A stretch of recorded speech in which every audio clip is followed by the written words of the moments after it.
Tuya Smart app and register on it with your email or cell phone number, then log in your account. To add your doorbell, select the Add at top right of home page. Then select Smart Camera. Find the name of your Wi-Fi network, enter your Wi-Fi password, then tap Confirm.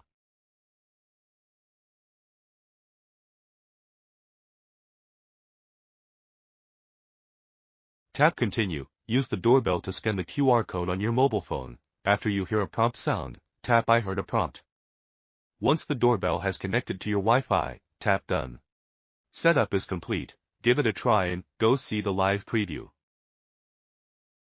When someone touches the doorbell, the phone will receive a notification. Click to answer. You can see the real-time image. Night vision function. You can manually turn on off the night vision function, or choose automatic.